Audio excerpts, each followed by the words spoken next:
Sveiki visi, žiūrite HTML ir CSS pamoką iš 3DF TV ir šioje pamokoje pratęsime darbą su mūsų praktinė svetainė.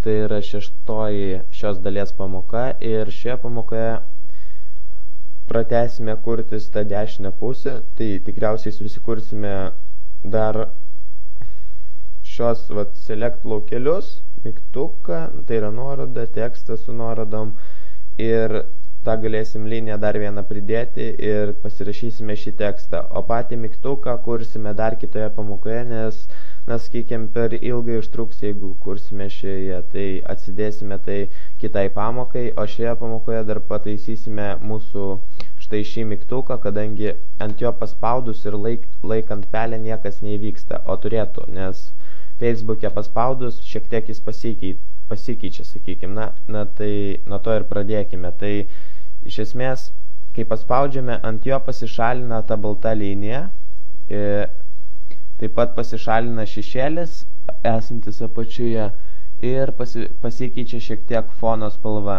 Na, dabar neieškosime kokia ten fono spalva, bet pasidarysime kažką panašaus. Tiesiog, arba bent jau parodysiu, kaip pakeisti tą fono spalvą, bet nekeisiu pats, o tiesiog pašalinsiu baltą tą viršutinę liniją ir šešėlį. Tai stiliuose maždaug štai susiraskite button input ir dabar taip, pasirašykime taip. Mes iš esmės mygtukui naudojame du elementus, tai yra div elementas ir input elementas, kuris yra tame div elemente. Tas div elementas turi klasę button, kaip matote, štai čia button klasė ir štai tas elementas, štai div su klase button. Jis turi atitinkamą stilių ir jame yra pats mygtukas, kuris neturi klasės, bet mes nustatome jam stilių pasinaudoję štai tokiu selektorium. Div button ir nustatome, sakykime, štai šį stilių mygtukui, kuris yra div button elemente. Ir dabar, kai mes paspausime ant to div button, mes turime pakeisti šiek tiek stilių ir pačiam div button ir pačiam mygtukui. Tai rašome tokį, sakykime, selektorių button, active, kai mes ant jo, sakykime, paspausime ir kol laikysime pelę, nustatysime tokį stilių jam. Tai kas turi, apskritai, kai paspausime, turi pasišalinti šešėlis, ar ne? Ir šešėlį kaip tik nustatome būtent šiame div bloke, tai būtent čia turime ir numušti tą šešėlį, tiksliau pašalinti. Tai pasirašykite WebKit Box Shadow tiesiog 3.0 ir tai pašalins mums tai. O pasikeisti tą baltą liniją ir foną turime kitame stiliuje, tai yra kitame selektoriuje, nes nusistatome, sakykime, tą baltą liniją input elementui ir background color taip pat input elementui. Tai pasirašykime beveik tą patį, tiesiog pridėkite čia input. Ir tai reiškia, kad priskiriame stilių laukeliui input, kuris randasi ne šiaip button bloke, tai yra div elemente, kurio klasė yra button, o jis randasi, tas laukelis input randasi div elemente, kurio klasė yra button ir kuris taip pat yra paspaustas. Ir kai mes ant jo paspausime, tada uždės šį stilių būtent tam input elementui. Bet stilius turi būti toks, kad pašalinti tą viršutinę liniją negalite rašyti tiesiog border top 0, nes jis ją apskritai pašalins ir tada pats mygtukas sumažės, nes mes, sakykime, vieno pikselio liniją tiesiog pašalinsime. O tam, kad pašalinti vizualiai, mes galime tiesiog parašyti border top color transparent. Ir tiesiog permatomą spalvą jam uždedame ir atrodys taip, lyg mes jį būtume pašalinę. Išsisaugokite viską ir atsinaujinkite puslapį, paspauskite ir kaip matote, kol laikote paspaudę pelę, nėra tos viršutinės linijos ir taip pat dingsta apačioje esantis šešėlis. Ir dabar, kad pasikeisti fono spalvą, tiesiog taip pat input stiliui, sakykime, būtent šiame selektoriuje turite pasirašyti dar vieną stilių, background color ir nusistatykite savo norimą spalvą. Nedarysiu, nes aš nežinau dabar tinkamas spalvos ir tai užtruktų per daug ilgai, jeigu aš dabar ieškočiau tos spalvos ir panašiai. Tiesiog background color stilius ir nusistatyti turite būtent štai šiame selektoriuje, būtent input elementui, kadangi pats tas input elementas ir nustato background color, o kai paspausime, sakykime, ant to button inputui nustatysime kažkokį kitokį background color, jeigu to reikia jums. Bet šiaip, dabar paspaudus, mums pašalina tos nereikalingus dalykus, tiksliau, matosi tas efektas, kad jūs paspaudėte tikrai ant to mygtuko. Na ir nekeičiant netgi pačio fono gražiai atrodo. Na, toliau susikurkime tos select elementus, tai yra pasirinkimų laukelius šios, ir nedėsime juos tų metų, visų mėnesių ir dienų. Tai pasidarysime, kai pradėsime programuoti arba kaip tiesiog prijungsime tą jQuery arba tiesiog JavaScriptą prie, kai pradėsime tiesiog jau rašyti kažką su JavaScriptu, tuomet ir pasirašysime, nes kad tinkamai sudėti visus metus ir dienas, nes kaip žinote, mėnesių dienos skiriasi, ypač dar vasaris turi kartais net 28 dienas. Ir visą tai mes apsaugosime ir užfiksuosime su kokiu nors skriptinimu arba programavimu, nes kitaip vien su HTML mes galime rankiniu būdu įdėti turinį, bet kad įsidėtų jis ten su įvairiom sąlygom, mums reikia skriptinimo arba programavimo. Tai kai pradėsime JavaScriptą rašyti, tuomet ir prisidėsime turinį, o kol kas pasirašysime tik, sakykime, būtent tos lyties variantus, nes jie yra paprasti ir tiesiog 3, sakykime, ir iš šitos gimtadienis selektus įdėsime tiesiog metai, mėnuo ir diena pasirinkimo variantus, o viską, kas yra po jais, nedėsime, o dėsime, kaip minėjau, su skriptinimu. Na, tiesiog pradėkime. Tai susikurkime dar 2 eilutes. TR, pasirašykite čia esu, o ten gimtadienis, ne? Ir čia jau nebus inputai, o bus select tagai. Mes, atrodo, jau nagrinėjome jos ankstesnėse pamokose, tai tiesiog bus, sakykime, tie pasirinkimo laukeliai. Susikurkite ten, kur esu, ten vieno reikia, nes lytį pasirinkti tiktais, o ten, kur gimtadienis, ten reikia 3. Ir pasidarykite jos 3, išsisaugokite ir pasižiūrėkite, kaip atrodo. Ir štai dabar jie yra, sakykime, tušti, todėl jie neturi, sakykime, jie yra tokie nedideli, nes juose nėra jokio turinio. Bet to jaus mes jį pridėsime. Ir taip pat pas jūs gali būti, kad jie yra per, sakykime, visą dešiniojo stulpelio ilgį. Ir tai yra todėl tikriausiai, nes jūs privalote pasirašyti šiokį tokį stilių ir toj parodysiu kokį. Tai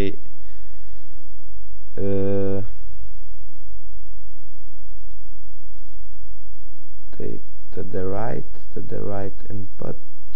Palaukit, išsaugokit stilių, atsinaujokit.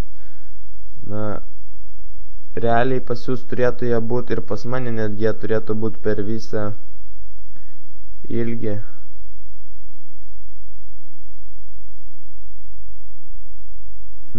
Keista, na, jeigu pas jūs jie bus per visą, sakykime, dešiniojo stulpelio ilgį, tuomet reikės jums pasirašyti atitinkamą stilių ir to aš jums parodysiu kokį. Na taip, kol kas dar jie neturi būti per visą ilgį, bet toj bus, nes mes turime pasirašyti jiems stilių, kad jų išvaizda būtų tokia kaip ir šių laukelių, nes, kaip matote, jie beveik nesiskiria nuo tų laukelių ir mes tiesiog uždėsime tą patį stilių šiems select elementams kaip šiems input elementams. Ir tai padaryti galime šiame selektoriuje, kur mes nustatome stilių input elementui, kuris yra tada right elemente. Pasidarašykite kablelį po viso to ir rašykite tada right select. Tai reiškia, kad šis stilius bus priskiriamas input ir select elementams, kurie randasi tada right bloke, sakykim, arba tiesiog dešiniajame, sakykim, mūsų stulpelėje. ir dabar išsisaugokite žinoma ir atsinaujinkite savo puslapį ir štai stilius pasikeitė, bet jie yra per visą ilgį. Ir tam, kad tą ilgį sumažinti, tiesiog dar atskirai apačioje būtinai pasirašykite tokį stilių. Tas pats selektorius, tada right select. Tiesiog mes, sakykime, galėjome iškart rašyti būtent taip, bet mums iš karto nereikia, nes mes naudojame beveik visą tą patį stilių kaip ir input elementams ir ką mums tiesiog rašyti vėl visus šios stilius, jeigu mes galime pasidaryti tiesiog dvigubą tokį selektorių ir priskirsto tą patį stilių, kurį mes parašėme tik vieną kartą abiems elementams. Bet čia mes rašome todėl, kad čia mes nustatome, sakykime, width TH255, todėl jie visi yra, sakykime, dabar su 255 ilgiu. Ir tam, kad padaryti jos nedidelius, tai yra priklausomus, jų ilgis, kad priklausytų nuo jų turinio, pasirašykite čia stilių width TH auto. Ir būtinai šis stilius turi būti, sakykime, po šiuo stiliu, nes ko stilius yra parašomas žemiau, to jis yra svarbesnis, nes žemiau esantis stilius yra svarbesnis už aukščiau esantį stilių, nes, sakykime, mes jį perrašome, sakykime. Čia mes nustatėme, kad šitas selektas turės width TH255, bet čia mes vis dėlto apsigalvojame ir nustatėme, kad jis bus automatiškas, sakykime, priklausomas nuo turinio. Atsinaujinkite ir štai jie vėlgi bus netokie dideli. Bet taip pat mes čia galime pasirašyti font size maždaug 11 pikselių, kad jie būtų šiek tiek mažesni ir tekstas juose čia didelis, o čia bus mažesnis, nes čia taip pat šiek tiek jis mažesnis yra, čia tekstas yra didesnis, kaip matote, nei selektuose. Todėl tą patį pasirašę font size 11 pikselių. Ir dabar galime pridėti jiems turinio, o turinio pridėti galime su option tagais. Option tagai naudojame apskritai yra select taguose, ir jie reiškia tiesiog pasirinkimo variantą. Tai sakykime, kai jūs pridėsite option ir jį įrašysite kokį nors tekstą, tarkim, pasirinkite lytį, tuomet štai kas atsitiks. Čia atsiras vienas pasirinkimo variantas, pasirinkite lytį. Ir čia mes turime dar prisidėti moteris ir vyras, tai pasidarykime tą patį vėlgi, tiesiog dar du option tagus prisidėkite ir pasirašykite jiems reikšmės moteris ir kitam option vyras. Tai yra nereikšmės, o tiesiog jų option tago viduje pasirašykite kažkokį norimą tekstą ir jis bus, sakykime, jūsų pasirinkimo variantas. Tai štai pasirinkite lytį, moteris, vyras. Ir apskritai nėra galbūt šiek tiek protinga dėti pasirinkite lytį tekstą į pasirinkimo variantus. Galima būtų vietoj esu pasidaryti pasirinkite lytį ir čia būtų tik moteris, vyras. Pagal mane taip yra racionaliau, nes tiesiog dabar koks nors žeplys netyčia čia paspaus, tiesiog pasirinkite lytį ir spaus registruotis ir jam reikės specialiai kurtą apsaugą, ten tu nepasirinkai lyties. Bet mes darysime kaip Facebookas, nes Facebookas tai daro, tai darysime tą patį, bet ta prasme geriau yra daryti tiesiog į pasirinkimo variantus dėti tik normalius tos variantus, kurios galima pasirinkti, kad nesirinktų to, prieš ką jūs darysite dar apsaugas. Bet mes pasidarysime apsaugą, nes iš tiesų vis tiek geriau turėti tą apsaugą, nes gali apeiti įvairiai būtent dar per šitą F12, sakykime, developer tools įrankį, taip pat galime rašyti JavaScript kodą ir šiek tiek apeiti. Bet realiai pasirašysime, jeigu ką, apsaugą. Bet jūs darykite, kaip jums yra geriau, bet aš siūlyčiau daryti taip, kad pasirinkimų variantuose nebūtų pasirinkimų, prieš kuriuos jūs darysite apsaugą. Nes mes darysime apsaugą, kad negalėtų žmogus pasirinkti būtent to pasirinkimo pasirinkite lytį, nes tai nėra lytis. Lytis yra moteris ir lytis yra vyras. Taigi, manau, supratote. Ir taip pat pasirašykime čia metai, mėnuo ir diena į tos mūsų selektus. Ir štai metai. Taip, option. Turime susikurti option.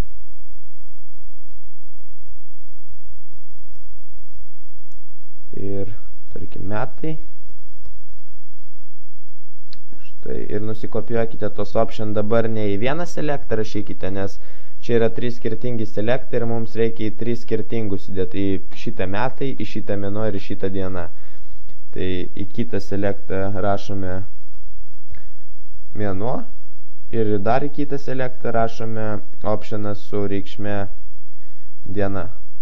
Išsisaugokime ir atsinaujinkime. Ir štai rezultatas toks.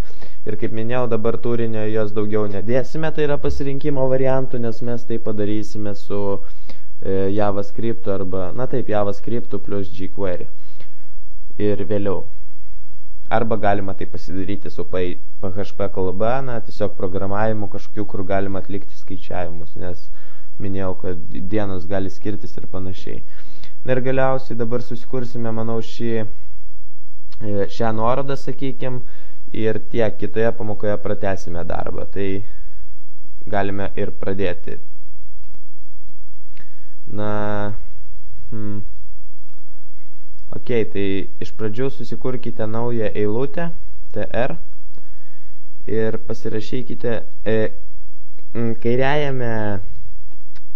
kairiajame stulpelėje nerašykite jokio teksto, nes kaip matote, čia tik dešinėje yra kažkoks tekstas, tai yra nuoroda, o kairėje pusėje nėra. Ir Facebookas taip pat daro su tais tr, tai yra su tomis eilutėmis lentelės, todėl darykime štai taip. Ir čia tiesiog į dešinėje pusę pasirašykite a tagą, tai yra, sakykime, nuoroda.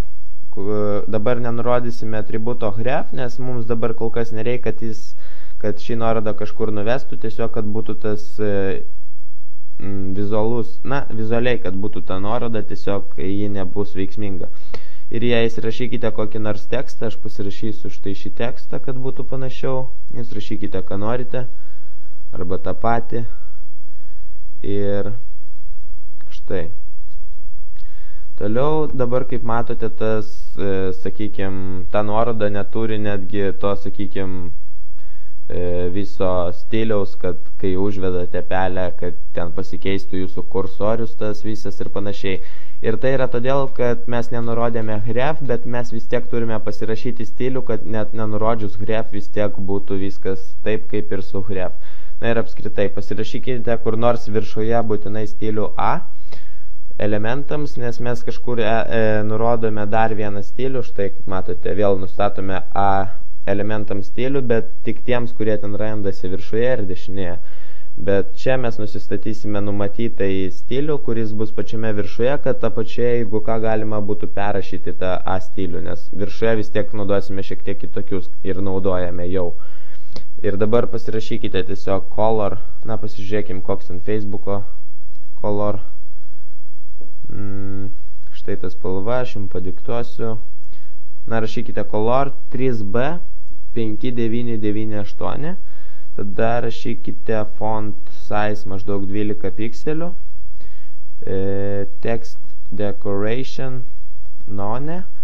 Ir taip pat prisiskirkime tą patį šriftą. Na, matote, iš tiesų mes beveik visur naudojame tą patį šriftą, todėl padarykime taip, kad visi elementai turėtų tą šriftą, kurį mes vis priskiriame. Ir tiesiog pasirašykite žvaigždutę, tai reiškia, kad pasirinks visus elementus ir visiems elementam priskirsime štai šį stilių. Tai yra, nustatysime šriftą štai tokį. Ir dabar visi elementai turės tokį šriftą ir kiekvienam atskirai nereikės nustatinėti. Tai galite dabar nutrinti, sakykime, elementus, kurie turi štai tokį, sakykime, stilių. Tiesiog jos galite nutrinti, nes mes jau jos nustatome viršuje. Tai visur, kur nusistatinėjame, dabar galite nutrinti. Na ir dar vienas stilius A hover, kai mes užvesime pelę ant A elemento, pakeisime šiek tiek jo stilių ir pats stilius bus text decoration underline.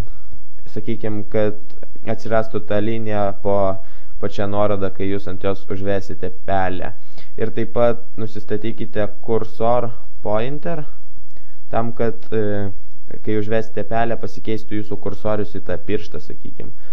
Tik šitą galite pasirašyti kursor pointer į patį A stilių, nes, na, sakykime, ar neužvedus, ar užvedus pelę, vis tiek mums reikės to kursor pointer. Na ir plus Internet Exploreris hover nepalaiko, senesnės versijos, todėl geriau naudoti štai čia šitą, o vėliau, kai darysime su JavaScriptais, sakykime, kai pradėsime dirbti, tuomet jau padarysime tas apsaugas ir pasidarysime su JavaScriptu, kad nusistatytų tie hover tagai. Na, sakykime, padarysime, optimizuosime ir Internet Explorer'ui viską.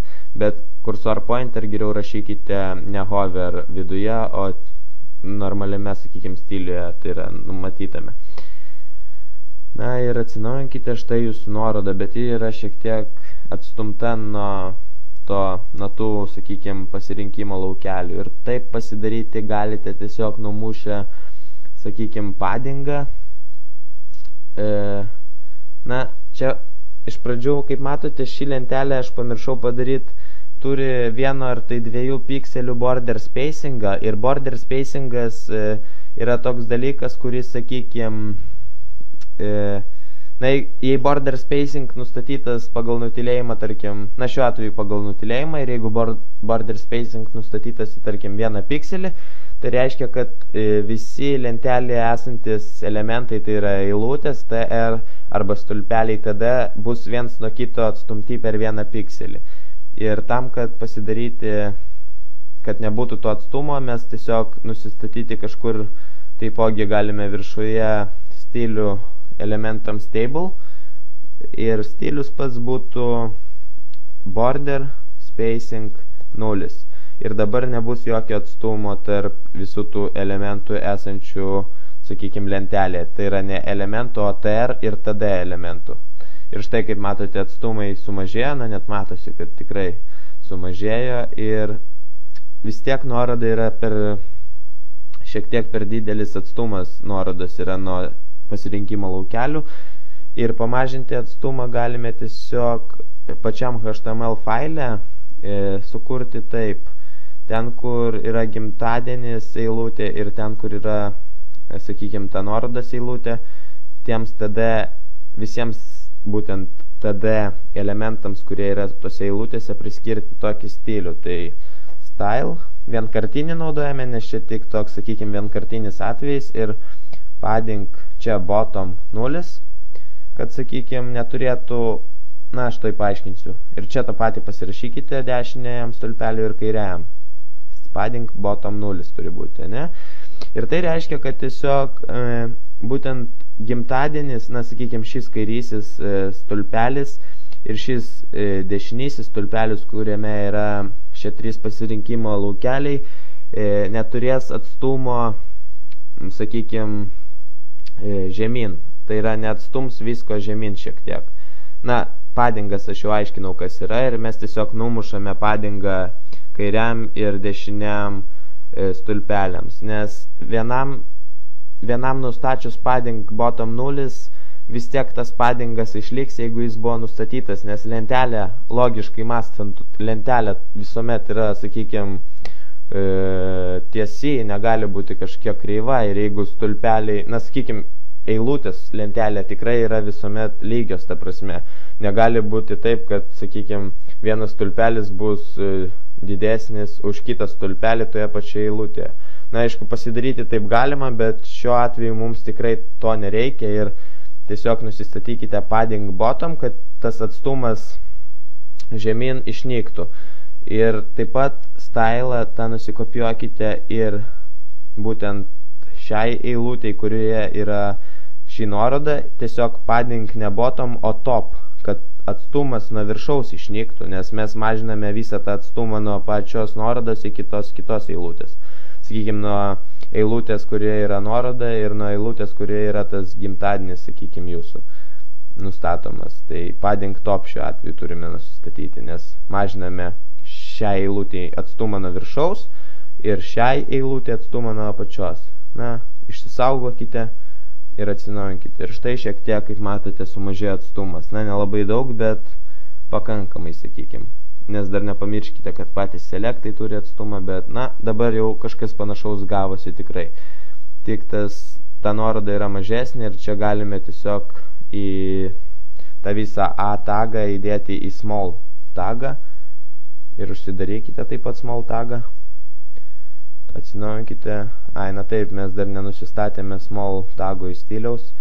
Tai eikite vėl į viršų kur nors ir ten, kur yra, tarkim, table, ten pasirašykite small ir font size, tarkim, 11 pikselių.